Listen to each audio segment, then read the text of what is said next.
शोभन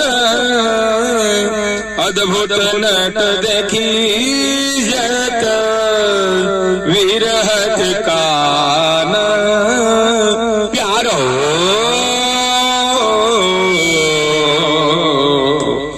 गोवर्धन धर श्याम चंद्र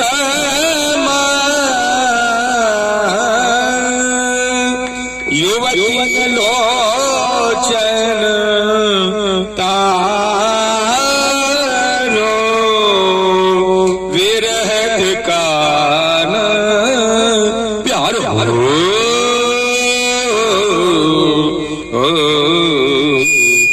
सुखद किरण रोमावली में उड़न मणिगढ़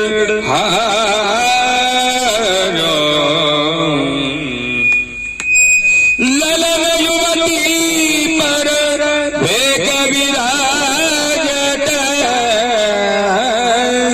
पान करत मधुधारा विरहत कान प्यारो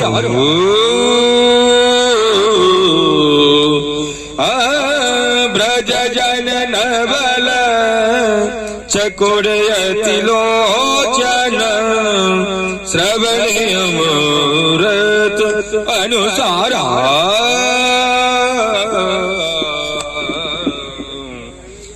भज कृष्णदास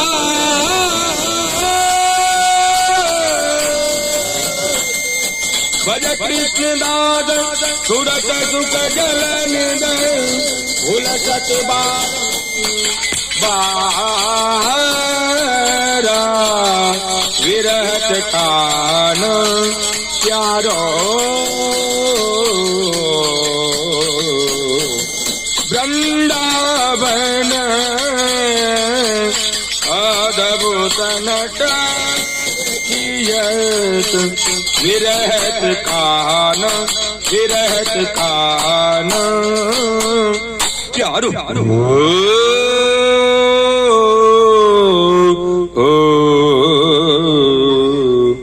बोल सिंहराज धरण की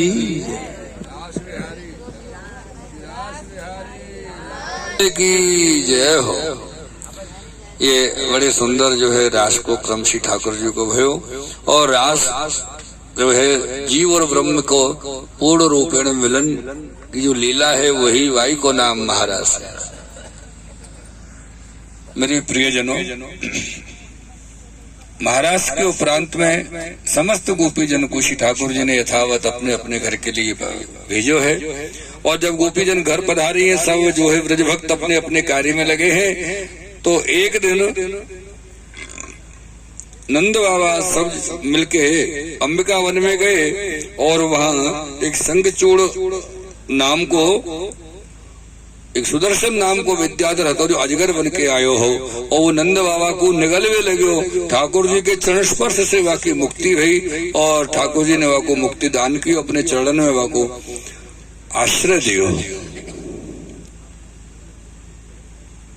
तदुपरांत में यहाँ श्री सुखदेव जी महाराज युगल गीत को वर्णन किए हैं। वाम बाहु कृत वाम कपोलो वलगित भ्रूरधरार पित वेडुम। ठाकुर जी के सुंदर स्वरूप को वर्णन है। ठाकुर जी कैसे विराजे हैं? वाम बाहु कृत वाम कपोलो। अपने श्री ठाकुर जी ऐसे टेढ़े खड़े हो ना, टेढ़े अपने ब्रज में बहुत लोग वासों में वो टेढ़ी टांग वारो है ऐसे करके बोले ब्रजवासी बहुत से, क्योंकि ठाकुर जी टेढ़े विराजे हैं। एक वाम श्री चरण पे दायों अंग जो है चरण पधरा रखो है और वाम कपोल पे आपने अपने वेणु जी को धारण कैसे कियो है। वाम बाहु कृत वाम कपोलो वलगित भ्रू रधुर अर्पित वेणुम। ये वेणु जो है सतत श्री ठाकुर जी के अधर के अमृत को पान करती रहे। कोमलांगुली विरासत मार्गम गोप्य यत्र मुकुंदो। या प्रकार से आपने जो है ये युगल गीत को भी वर्णन कियो और वाक्य प्रांत में श्री सुखदेव जी बता रहे हैं श्री ठाकुर जी की कृपा वलसो एक अरिष्टासुर नाम को दैत्य तो वाको श्री ठाकुर जी ने उद्धार की और अपने चरणन में वाको स्थान प्रदान कियो है। कंस के द्वारा श्री अक्रूर जी को व्रज में भेजो गयो और अक्रूर जी व्रज में पधारे हैं श्री ठाकुर जी को मथुरा ले जावे के लिए। अक्रूर जी जब व्रज में पधारे थे और वास में कहा देखो कि दोनों भैया गाय दोहन कर रहे हैं। श्री बलराम जी ने बछड़ा को पकड़ के रखो, श्री ठाकुर जी गाय को दोह रहे हैं, अक्रूर जी दूर से दर्शन कर रहे हैं। दर्शन में वास में जब दूध दोह चुके श्री ठाकुर जी और अपने व्रज में ऐसा हिसाब है, ऐसा नियम है कि गाय को जब दोहवे ना तो गाय के पैरन में एक रस्सी बांधी जाए और वह रस्सी को नाम हो लोभना। लोभना कितना सुंदर नाम है। क्या को लोभ नहीं हो, गाय को काई को लो, वो तो देवे है, लेवे नहीं है। और जब दूध दोह लिया श्री ठाकुर जी ने मेरे प्रियजनों, तो वो लोभना की जो रस्सी थी वो रस्सी ऐसे करके ठाकुर जी ने गाय के पैरन में से खोल के अपने कंधा पे ऐसी डाली, ऐसे मानो श्री ठाकुर जी के श्रीअंग पे शेष भगवान लपटा रहे हो, ऐसा आपको दर्शन हो रहे हो। आपने दर्शन किए ना श्रीनाथ जी के श्रीअंग पे शेष रहे ना, ऐसे ही वारसी के दर्शन श्री ठाकुर जी में अक्रूर जी को हो रहे हैं। ये अक्रूर जी रात्रि को विराजे और नंद बाबा से पूरी चर्चा श्री अक्रूर जी ने करी। वाके बाद में जब नंद बाबा को शयन भयो, निद्रा आई, तो श्री ठाकुर जी और बलराम जी दोनों भैया अक्रूर जी के पास पधारे। बोले काका जी ये बताओ सच में बात का है, काय को लेवे आयो, काय मिलवे आयो कि और कोई कारण है? बोले लाला सच्चाई तो ये है कि कंस आप दोनों भैयन को नष्ट करना चाहे, मारना चाहे। बाकी बाबा से तो ये कहिए कि यज्ञ में बुलाए हैं, चलो। बाबा से नहीं कह सके, बाबा तो डरे भय हते। तो बोले काका जी प्रातः काल थोड़ा जल्दी निकलना पड़ेगा, अगर लेट हो गए तो हम जा नहीं सकेंगे, मेरे गोपी ग्वाल सब सखा आ जाएंगे, फिर मुझको नहीं जावे देंगे, जल्दी निकलना पड़ेगा सुबह।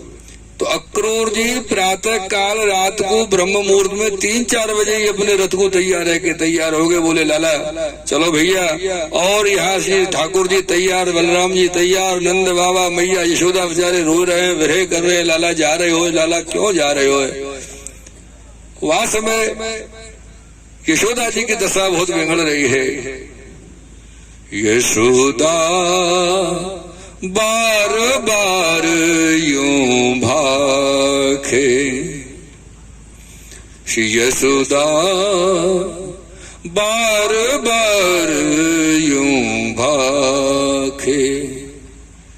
हे कोहितू आज या ब्रज में, यशोदा जी कह रही, हे कोहितू आज या ब्रज में, चलत गोपाल ही राखे।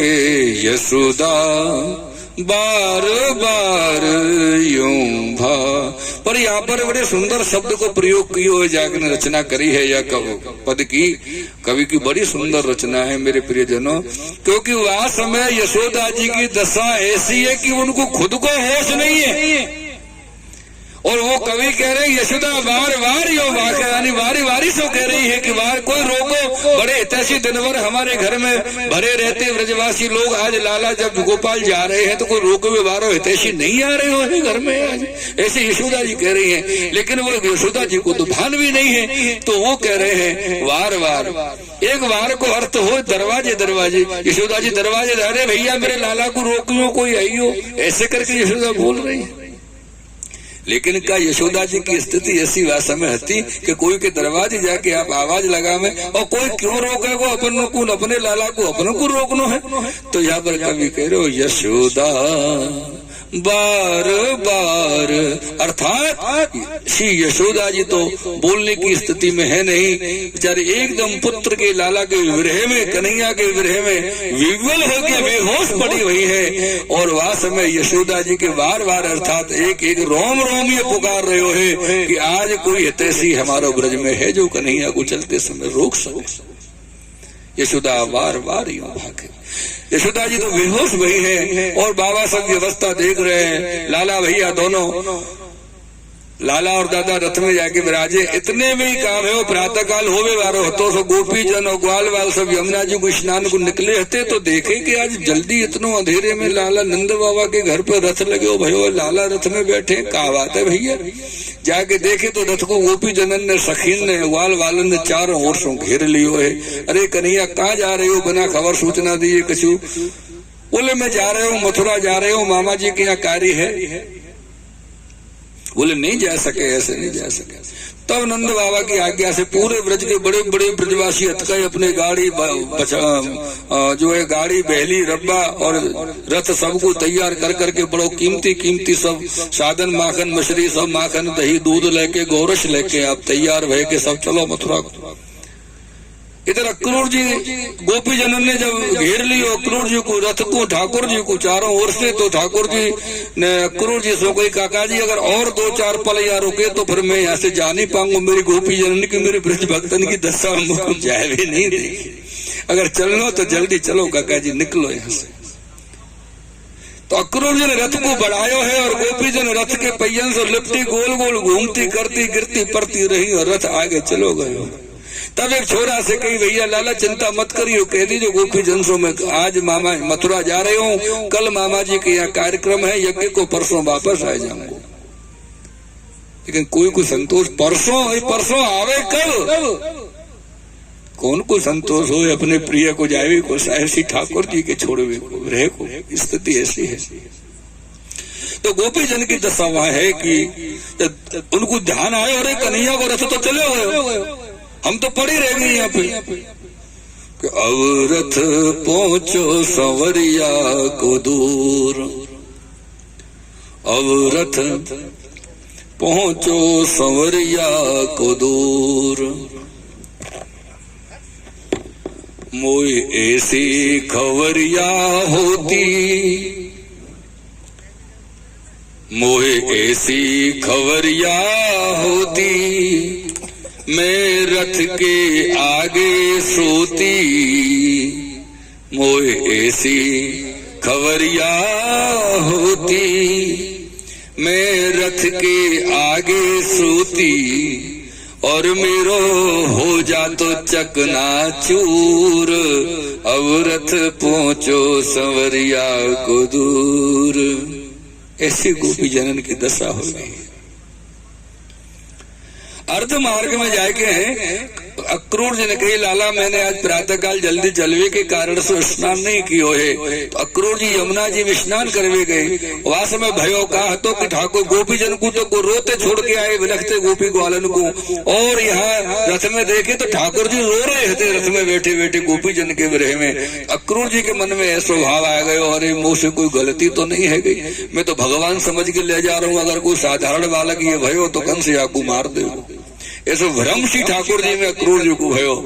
तो अक्रूर जी जब यमुना जी में स्नान करवे गए तो 2 लीला हुई। एक तो अक्रूर जी के मन को भ्रम दूर कियो, और दूसरो अपना पुष्टि पुरुषोत्तम स्वरूप नंद महोत्सव वाले दिन जो यमुना जी सुन लियो अक्रूर जी के मिश करके यमुना जी को सौंप दियो। तो जल में यमुना जी को में श्री अक्रूर जी को ठाकुर जी के जो दर्शन है वो पुष्टि पुरुषोत्तम के दर्शन है। और अक्रूर जी को भ्रम भी दूर भयो कि जो रथ में बैठे हो वो जल में, जो जल में वो रथ में, अर्थात साधारण नहीं है, ब्रह्म है, असाधारण है। अक्रूर जी ठाकुर जी को लेकर मथुरा पधारे हैं, और मथुरा में बाहर ही एक बगीचा में इनको विश्राम दियो है। वहाँ सब ब्रजवासी ग्वाल वाल नंद उपनंद सुनंद वृषभान जी बड़े बड़े ब्रज के सब लोग पधारे हते। संग में कंस ने बुलाए हुए लाला को, सब गए हते। सबने बगीचा में अपने भोजन सामग्री तैयार करी, सबने भोजन प्रसाद पायो, और भोजन प्रसाद पाए के शाम को श्री ठाकुर जी बोले बाबा से, बोले बाबा हमने सुनी है मथुरा कंचन की नगरी है, एक बार देखना चाहे मथुरा कैसी कंचन की नगरी है, हमने कंचन की नगरी को वो देखी नहीं है। तो बाबा बोले ग्वाल वालन से कन्हैया से लाला देखिए कंस की नगरी है, कंचन की तो है पर कंस की भी है, अगर तुम कोई गलती करोगे तो कंस के सिपाही तुमको पकड़ के जेल में डाल देंगे, और कम से कम 1 रात तो रहना पड़ेगा, कल छुड़ा पाऊंगा तुम सबन को जेल में से अगर कछु गलती कर दे तो। बोले ब्रजवासी ग्वाल वाल बोले बाबा कैसी बात कर रहे हो, हम कन्हैया के संग है, कोई क्या बिगाड़ सके कन्हैया को। ठाकुर जी बोले बिल्कुल सही बात है, चलो बाबा की आज्ञा लेके सब ब्रजजन जो ग्वाल वाल है, सखा मंडल है, सब ठाकुर जी को मथुरा की कंचन की नगरी देखे हुए निकले हैं। तो जैसे ही